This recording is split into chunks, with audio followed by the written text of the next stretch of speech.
welcome to 365 Reelz. My name's Eric Ortiz. I'm a filmmaker, and my cohort is Everett Goldner. I'm a playwright. Hi.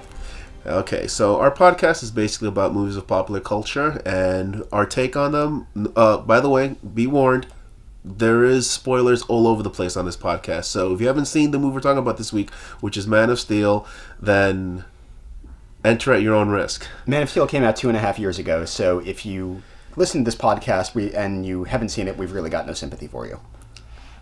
That's because he has no soul. In it.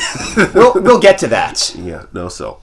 So, Everett, Man of Steel, what did you think of it? Okay. I saw the movie the first time, not opening day, but a few days after, before I'd read any reviews and before they really started to pile in. When I first saw it, going in more or less unbiased, I've been a Superman fan as much as anyone most of my life, but not more so than anyone. I found it gripping, really artistically valid, enjoyed the choices that Snyder made, a lot of which I wasn't expecting him to make based on Watchmen, which I didn't care for at all, and which was a pretty lukewarm film all in all. It had a solid beginning, a middle, and an end. As I'm sure we'll get to later, we both feel that the third act is a little too convoluted for its own good, but on the whole, I would definitely give the film 9 out of 10. It wasn't until the fanboy hate started raining in that I began to think about whether that needed to be reconsidered in any way. Yeah, the fanboy hate was something that I didn't see coming realistically, because I sat down IMAX opening night and I was just completely taken over by this film.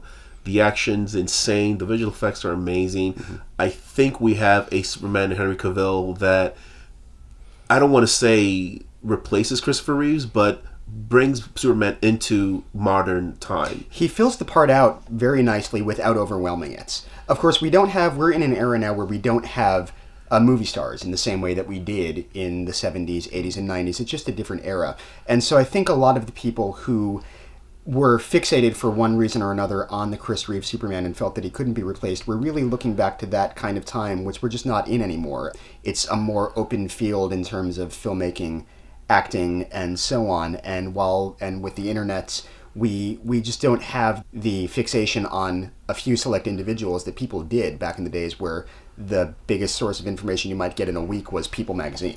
Or Entertainment Weekly. Yeah, the culture of filmmaking as a whole has changed. And you're right, we really don't have movie stars. We have actors that fit a part. And going forward, you can honestly say that we don't live in an era where someone can demand $30-40 million to be in a film. It's not in the same category where I think it was in the mid-90s where a Tom Cruise could just be in a film and automatically the movie's better or more successful. Now it's, if you don't fit what we want the movie to be, we can get someone else. We can get someone else. Of course, there's always times where you really need the right actor to fill the role, and I think they got that in Man of Steel, ironically, with one of the last actors around that we've got who can legitimately be called a movie star to some degree, and that's Russell Crowe. It's, as we were saying before we started the podcast, it's really hard to imagine anyone else out there in Hollywood filling that role as well as Russell Crowe does. The reason Russell Crowe is essential for this film is the same reason Kevin Costner is essential for this film. You look at Russell Crowe and you don't have to ask where Superman's at. He's a badass through and through in this film. No, he fills those shoes because he's been growing into them for the last 20-25 years, just as Kevin Costner has been growing into a sort of Jonathan Kent role ever since he made Field of Dreams, really. Yeah, that's true. Yeah. So let's go through this movie act by act. Let's start from the very beginning. The opening sequence, which is in Krypton. The opening shot of the film is remarkable. You, at first, don't even know you're watching a Superman film. It is strictly sci-fi movie through the first reel. Yeah, really amazing. To go to the point of people rejecting the film, it goes towards the fact that the filmmakers, I mean, especially Zack Snyder, who's dealt in the realm of fantasy, and co-writer David Goyer, and the famous or infamous Chris Nolan, depending on how you feel about his films. Nolan's films are very grounded in reality, and Goyer's films really embrace the sci-fi nature of the comic book genre. And you put someone like Zack Snyder that can add the visuals to those ideas, and you get yourself, this might sound like an oxymoron, but a very grounded, very sci-fi heavy film. Yeah, you've got a really heady brew with a lot of potential that I think they capitalized on really well. So as far as that first reel, it's, as you've mentioned before, it's exactly 20 minutes long, which is very interesting to note. It's exactly the length that a prologue, traditionally, is supposed to be. And people Some people took note of that in the reviews, I recall, but again, it was pretty swamped out by the fanboy hate when it came in. I love the first Shield because you honestly have no questions as to the culture of Superman, which was kind of lingering in the earlier films. They tried to recover that with Superman Returns, the Bryan Singer Superman movie, which I appreciated what it was trying to do, but it fell flat. As someone who wasn't really heavily involved in films at that time, I enjoyed the movie without thinking much of anything about it and forgot it almost as soon as I saw it. I liked Kevin Spacey because who doesn't like Kevin Spacey? And I will say that Brandon Routh acquitted himself well in the role. I think a lot of people thought so. But it tried to do more than it could do. It tried to pull off a lot of thematic parallels that it just couldn't hit because it didn't really know what it was aiming at. You had that one sequence near the beginning of the film, I believe, where Superman saves a plane from crashing into a baseball stadium, which was enjoyable, and it was kind of a throwback to Superman classic. But after that, it became this sort of Daytime soap opera. Daytime soap opera, kind of styleless, genreless. You couldn't really put your hands on it or figure out where it was going or why it wanted to get wherever it was going. And I found myself not caring about the great real estate heist that new Lex Luthor was trying to pull off. But you mentioned the action scene with the plane.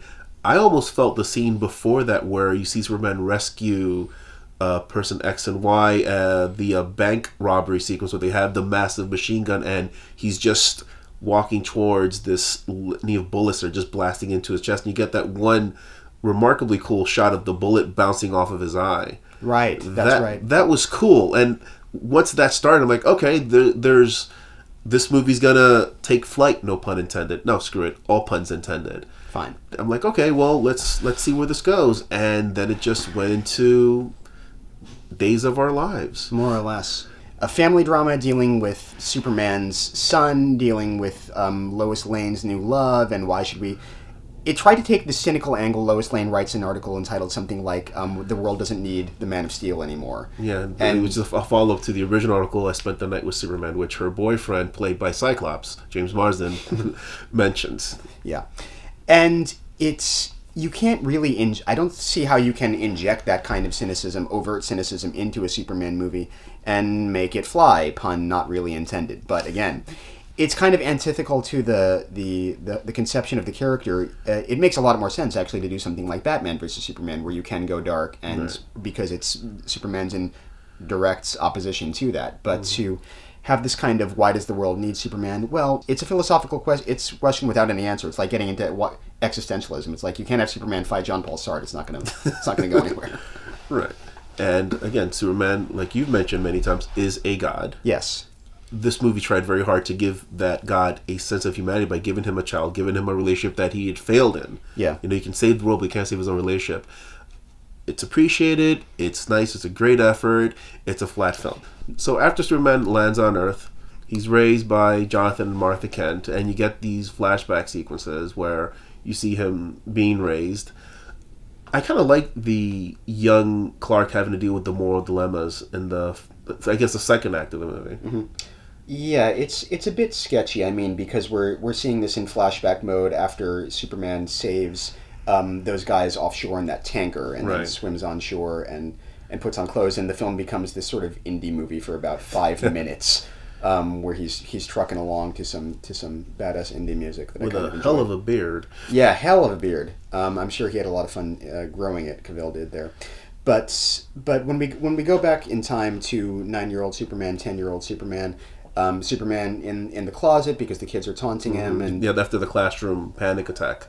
Right, and then of course the bus sequence, which this was one of the main points where a lot of the hatred for the film came in, the idea that Jonathan Kent would tell his son that maybe you should have let all those kids die. And it goes back to something we've discussed a couple times now, which is that people don't seem to want to let Superman deal with questions that are difficult to answer. Right. They want their Superman printed in big, bold, primary colors with easy answers. And then again, at the same time, a lot of the hatred was about, well, Superman in this movie uses his fists too much. Why can't he use his brain more? Why does he have to punch everyone all the time? There was just so much negativity directed towards this film that it was really hard to see where it was coming from or why. And in the end, it seemed to come down to, someone asked on a website I recall once, someone saying, can there really be such a thing as a good Superman movie? And the other guy said, no, there can't be, because after all, this is a guy who puts on a pair of glasses and no one recognizes him, which is a silly disguise. But as I've said before, it's a conceit that goes all the way back to Shakespeare. In Shakespeare, someone puts on a beard and fake beard, and no one recognizes them. A woman puts on male clothing and no one has any idea it's a woman. It's not a disguise that would actually pass, but there is this thing called suspension of disbelief. Right. That you have to invest in at least a little if you're going to watch a movie or any kind of performance. But at the same time, you look at a movie like Iron Man, and at the last shot of the film is him going, yeah, I'm Iron Man. Let's not even try with the secret identities. I think in the Marvel Cinematic Universe, there are no secret identities. Yeah, everyone knows who is who. And it's when Iron Man says a good point, when Iron Man says that at the end of the first film, 2008, I do feel that there's a gap to be noted. We're entering a new phase of superhero movies where... One would say phase one. Where the heroes take responsibility for their own lives and their powers in a more realistic way than superheroes were ever expected to do in the past. I mean, the only semi-realistic superhero movie that we ever had before that was the Blade series. If there were really others that tried to take their heroes at least semi-seriously, I don't recall them. You can't... As much as everyone loves Chris Reeve... Ironically enough, I would say another film that took the superhero life seriously would be the Ben Affleck film Daredevil. Well, I don't know if we really want to go there. I've erased that movie from my memory. Most people have. Let's not troll. Thanks. But of course, the Tim Burton 89 and 92 Batman movies, those are good movies, but they're primarily good movies because Burton's aesthetic fits what he's doing so perfectly that there's nothing right. That cinematography is so breathtaking. The music by Danny Elfman is fantastic. Yeah. The use of the lack of color, and basically you're looking at what feels like that limited color palette, which Warren Beatty then ripped off for Dick Tracy a year later. Right. Where less is more, so it feels more like a comic book film. Mm-hmm. Talking about the hatred Man of Steel received, it's easy to forget how initially that Burton film, people enjoyed what it looked like. People thought, oh yeah, it's a Batman film, but they weren't crazy about the movie as a whole. Artistically, it was successful. Narratively, people felt it was not working, and Michael Keaton as Batman did not really get the level of prestige that people give him now until years later. Well, he was overshadowed by Nicholson. He was second billing. Nicholson was first billing. I recall just before, or just after Dark Knight came out in 2008, people were still comparing Nicholson's Joker favorably to Ledger's as if he was better in the role, which is simply nonsense. I hope everyone knows that. Yeah, I don't think when it comes to the Jokers, it's not a question of which one's better, which one fits the movie. Well, Nicholson fits the movie that Burton wanted to make at that time. It's an 80s, early 90s aesthetic, and Nicholson's campiness fits that era very well. Just like Ledger's crazy guy just trying to disrupt people's lives fits the Nolan film. Of course, the difference is that, again, we're talking about an era of movie stars versus an era where actors were becoming simply actors. Yeah, more like Sprockets in the Machine. Yeah. Now, speaking of Sprockets in the Machine, do you think that Henry Cavill as Superman is a superstar, or if they just have him there because he looks the part, they can actually have him in there for 9 movies? He looks the part. I don't know why Cavill was cast. I do know, interestingly, that he met Russell Crowe as a teenager, and apparently as a teenager, Cavill was overweight, very lacking in self-confidence, didn't know what he wanted to do with himself. He met Russell Crowe at some kind of... I think the movie was Proof of Life, the one he did with Meg Ryan back in the 90s. And Crowe, I don't remember what Crowe said to him in this article that I read, but Crowe gave him some words. He said something like, the journey of 1,000 miles begins with one step. Yeah, something like that. And so, interestingly enough, 20 years later, there we have it's Russell Crowe playing his father. And so it's, if you believe that dreams really do come true, that's an interesting way to look at it. Beyond that, I don't know that there's any particular reason why Cavill was cast beyond that he's British, and of course, only British people can play American superheroes. Well, what's funny, I didn't realize that Cavill was overweight as a child. Do you think that goes towards that just good old boy sensibility that he has where he can sympathize with people? Because watching Man of Steel, and as you see him, not even as Superman, but when he is Clark, still finding himself, and his willingness to just help, his willingness to not hurt a person. Even that bar scene where the guy pours that jug of the pitcher of beer on him, and dude just like straight up tries to ram into him, and it's remarkably well directed because Clark just stands there and looks at him, knowing that he can tear him apart, and he doesn't. He just walks away. He basically sacrifices what, for a normal person who's been an okay life, he had a girl there that liked him, destroys his truck, but I guess you can forgive that because the guy did pour a pitcher of beer down And his he's head. not yet Superman, so we're not yet dealing with the morality of Superman. Superman does not appear in this film until maybe the last 10 minutes, if that. We don't see Superman. We see Clark Kent, Kal-El, learning to be what it is to be a superhero. Yeah. Last time we were talking about the comparison to Casino Royale and the way that Casino Royale is very documentary-like, and Man of Steel is that too, and that both of these movies are origin stories about the making of a superhero who we don't really see until mid-act 2. Yeah. In Casino Royale, really not until the last hour of the film, or you were saying even really the last shot where he has the iconic line. I still hold that it's the last shot. The last shot of Clark Kent, I always know him, is the last shot of Man of Steel, where Lois Lane gives that iconic line, "Welcome to the planet." Now let's keep going act by act. Once you have that scene where he rescues the guys from the oil rig, then we have him trying to go up to the North Pole. Forces of Solitude sequence, and Lois Lane playing detective. I thought it was cool. I thought it modernized Lois Lane, because prior to that, Lois Lane was noted as this great journalist, yet she couldn't tell that Superman was Clark Kent and vice versa. And the Superman learning about himself, learning about his history, it's almost as if someone went to some genealogy website to find out what his family tree was like. Yeah, and it's something that had never been done before, delving this deeply into the mythology of Krypton and what it was like, and with the House of El, and all of this had never been done before. And again, this was a point of major backlash, as if people would prefer not to know too much about Superman or give him an actual past, anything that makes him more than the Man of Steel. Yeah, and it's so disappointing, because we want our heroes to be more complex. Some of them, but I do think that there's a sticking point with Superman, with the whole MCU, the Marvel Cinematic Universe. Everyone loves what they do, what comes out, and we don't have any problems with them going dark, with them going to war against each other. It's allowed to be as gritty as we want it to be, but with Superman, there is this sort of instinctive recoil against that. We want Superman to exist in a simpler time. I don't, but people do.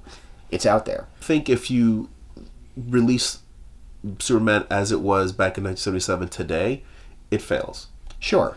If you release the Burton Batman film today as it was back then in 89, it fails. One of my favorite scenes of the film is that he has to learn how to fly. Yeah. And he messes up.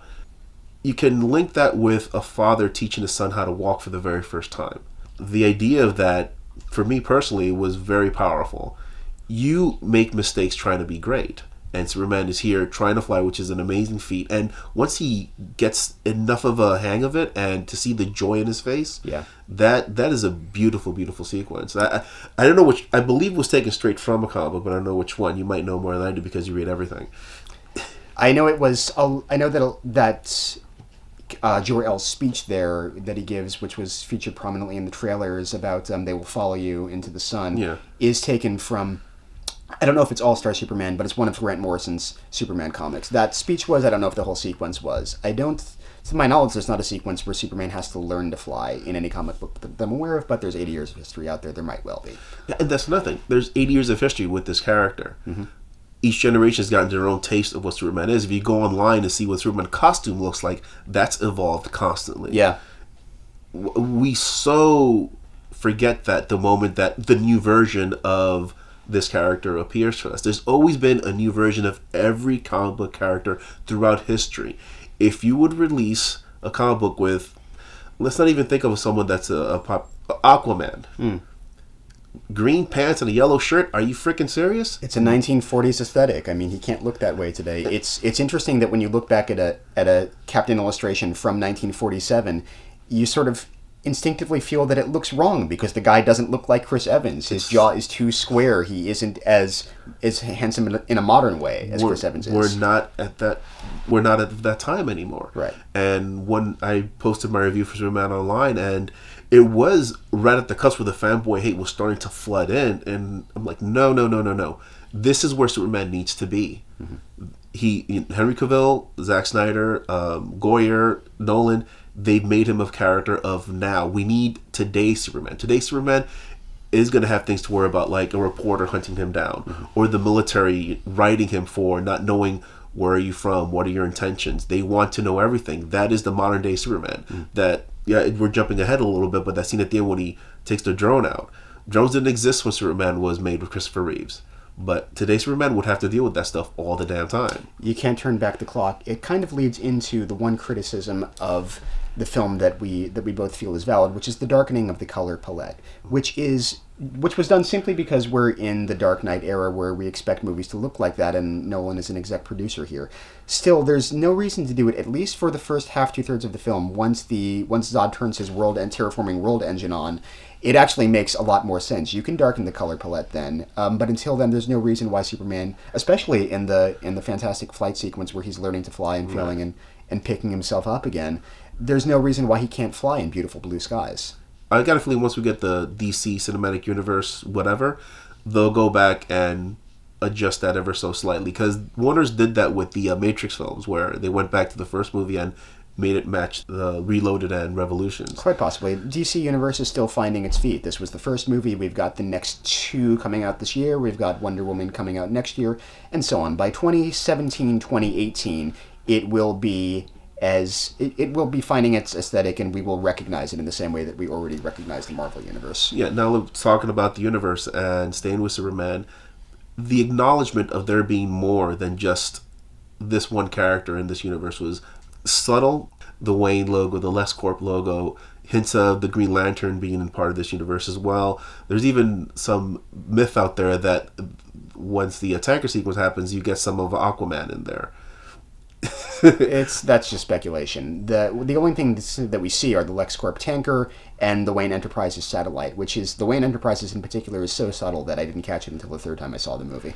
And I like how they kept it to being just of the Superman story. Yeah.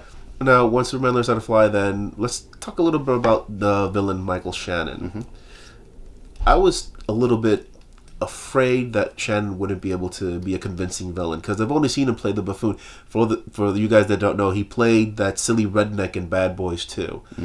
And that was my imagery of Michael Shannon. Well, he's pretty terrifying in Boardwalk Empire, which was when his star started to rise.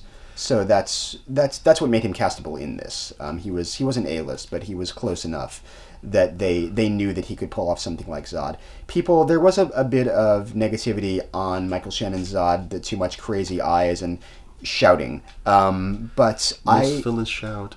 Villains shout, it's true. And a dude named Zod, who is the last general of his destroyed planet, is allowed to scream. I think it's okay. I mean, I think if we're going to have a sequence where Zod is literally standing on a mountain of skulls and watching Superman drown in them, he's allowed to be a little whacked.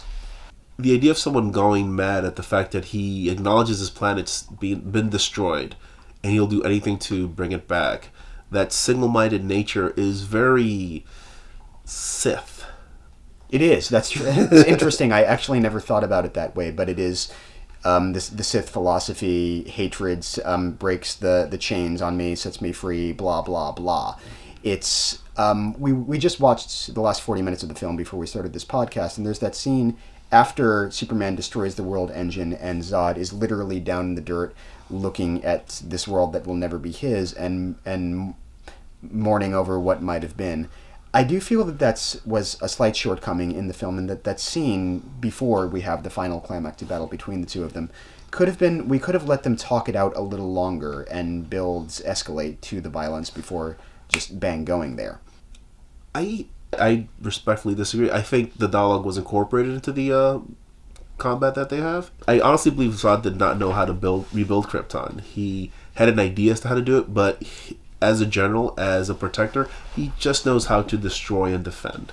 I can see that. It's just that I appreciated what Michael Shannon was doing in that scene, and I wish they'd let him do some actual acting for a bit longer. His performance was... Yeah. It's as heartbreaking as you can get when someone's trying to destroy the world through terraforming. Absolutely. I guess it even puts that comment that you met mentioned earlier about that someone thought that the movie belonged to Zod or that Zod was really the hero. Well, he isn't, and yet even though he's a psychotic villain, you can still understand where he's coming from. I never understood a good villain you understand. Zod is not the hero. He's a villain you understand is a very dangerous thing. A villain that does not see himself as a villain is a very dangerous thing because there's a righteousness and a purity to what they're doing for what they believe to be the greater good, even if that means the destruction of whoever's in the way. So I saw him as a very scary villain in the sense that he thought he was the good guy. One of my favorite moments in the film, this is going towards the third act, where he goes to the farm and he's threatening Martha Kent. And you get this inkling that he's going to hurt her in some way, shape, or form. He's throwing cars all over the place. He's within inches of just. Well, he picks her up by her throat. He picks her up by her throat. Yeah. I forgot about that part. But when Clark shows up and starts punching the hell out of him, knocking him halfway across Kansas and into Iowa. Yeah, that is a beautiful sequence because this is Superman that, again, would be here now. Yeah. That's Superman that was Christopher Reeves. They'd be like, hey, get your hands off my mom. This guy's like, are you out of your mind, boy? And the first time I saw it, before the hatred started to rain down, when Superman slammed into Zod and started punching him across the entire state, people cheered in the theater. They stood up and they cheered because I felt like it was the moment they were all waiting for Superman to be to stand up and claim the mantle of hero and defend his mother's honor just like we all want him to. Now, after Superman rescues Martha, we have that sequence where they're fighting Eastern European associate with the funky accent. I don't know the character's name or the actress' name. Yeah, basically is like extras from Zoolander. That was that was a great action beat. It reminded me a lot of the sequence of Superman 2 where they're fighting in Midtown, and Superman has to protect people and get the bad guys at the same time, and we bring in Chris Maloney, whose character I appreciated, but I think there was just a little bit too much of him towards the. I don't think it's really that so much that there was too much of him as that he wasn't given enough to do. Snyder tried to give him things to do visually, as in that moment after his plane crashes and he advances on the Kryptonian who he can't possibly hope to stand against with a little knife. And she pulls out another one as if she's going to indulge him in his duel, and then Superman slams into her, so we don't get that. But we have these moments where they're trying to make Maloney into a sort of foil, a sort of alternate hero that we know that he just can't be. Right. Maloney's a cool dude, but no. Yeah. I think this is one of the first films that you don't have to question just how strong Superman really is. Because we see clearly. And Snyder did a good job of showing us the gods fighting each other and then the mortals down in the dirt trying to survive. Leading into the imagery that I guess some people felt was too gratuitous as per 9/11, which I really never noticed until you brought it up. And even looking at it now that you have brought it up, it doesn't seem to me to be overly gratuitous or offensive in any way. Well, that's when the fanboy hate was flooding in, so anything you can latch on to support that fanboy hate, it's not. And you did a little bit of research in terms of Superman and Moses having parallel beginnings. Well, just as you mentioned last time we were thinking about this, there's the parallel in that Moses is sent down the river, Kal-El is sent from Krypton to Earth in a crib. Jerry Siegel and Joel Shuster, the creators of Superman, were, of course, Jewish. You don't have to look any further than their last names to know that. And when I did just a bit of Googling today, I found out, which I did not know this, that Kal-El means voice of God in Hebrew. That's what the word means. And so Siegel and Shuster were intentionally, this was the late 30s, Hitler was in power, and they were intentionally turning Hitler's Nietzschean Superman concepts on its head, and they wanted people to be able to think of a Superman as someone who did fight for truth, justice, and an American way. So that was very interesting to me to consider, and I also read that Jewish Superman, for instance, man is a very common suffix in Jewish last names, Friedman, Eichmann, and so on and so on. Yeah, wow. there. Yeah, if you think about it, there are plenty of Jewish last names that have the word man at the end, whether with one end or two. So that was, and apparently some Jewish people, Orthodox types and cultural types alike, view Superman as relating to them more than to the general populace. So that was interesting to see. Yeah, you don't own a superhero. Yeah. Even, let's go to another superhero that's taken from my culture, the Hispanic culture, Zorro.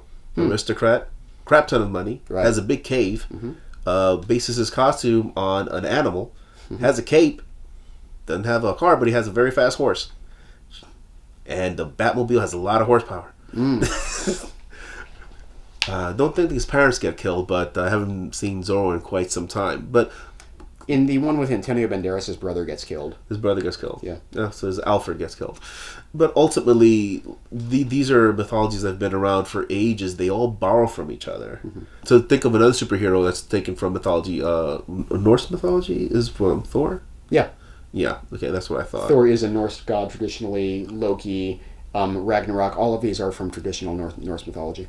Most or all superheroes tend to have a common thread of whether it's morality, as in I refuse to cross the line of killing. And there's been a lot that's been in the limelight a lot these past few years, ever since they made the controversial choice in Man of Steel for Superman to kill Zod at the end. Spoiler! Superman kills Zod at the end. As we know, this was not the first time that Superman has killed Zod. He killed Zod in Superman 2 in 1982 or whatever it was. Yeah, 80, whatever. Yeah, which if you watch that sequence, which you can easily do on YouTube, it's actually pretty cruel. He crushes Zod's hand and then throws him into a pit. And he's laughing about it. And Zod has no powers at the time. Yeah. So, for all you moralists out there, Superman could have easily just tied him up and taken him to jail, and he would have been just another person in prison. But no, dude was angry because Zod kicked his butt, and he crushes his hand slowly. Yes. And then throws him into a bottomless pit in the middle of Antarctica. That not nice. And then he gives Lois Lane a wink and a nod, but because that's what that was the aesthetic of the time, and that's why those movies aren't remembered. I mean, we remember the Chris Reeve Superman, but we don't really remember the movies themselves. Superman, the first one, is a good movie. Yes, it is. 2 is okay. They went downhill in approximately the same way and slope that the Rocky movies did. The first one is great. The second one is all right. 3, 4, and 5, whatever, man. But the origin that you were expecting with Man of Steel is not the origin film that you got. I believe since Warner's had done such a good job with Batman Begins and bringing back the idea of who Batman was after how people were happy with, okay, this is a new vision of Batman, and we accepted that. You cannot look at Chris Reeve and just instantly think Superman. I don't think you look at Henry Cavill and instantly think Superman. No, not at all. But Cavill has also managed to overcome the Superman curse of actually playing other roles in his life and being successful at them. Of course, Brandon Routh is still out there, and he's still making movies, actually, but no one sees them. What's a shame is that Brandon Routh is actually a very competent actor. I'm sure he is. Let's talk a little bit about just the level of violence that people didn't like about the film. I didn't see the movie as overly violent. I thought the action was just so comic booky. It was massive in a scale that I hadn't seen since Avengers 2 years before. And what's funny, or was it a year before? But what's funny is that the Avengers are the tone of the Marvel films was so not dark. It was lighter. It was friendlier. That people saw this massive levels of destruction, these aliens coming from some wormhole, pretty much wrecking a good chunk of New York City. And almost nuking NYC, for that matter. And you see people running away, and there's buildings falling over themselves. There's tons and tons and tons of chaos. But we don't let Superman get away with it. Even though by the time the Avengers do it, they might not be a team, but they know who they know who they are. Superman does not know who he is. And of course, he's not part of a team yet. The thing about the first Avengers movie that you can't forget watching it, even for a second, is that it's a Joss Whedon film. And while I love Joss Whedon as much as anyone, and Avengers does definitely stand up on its own as a quality film, still, if you were to take the script of that, you would quickly notice that there's not a single line in that film that isn't a one-liner or doesn't end on a one-liner.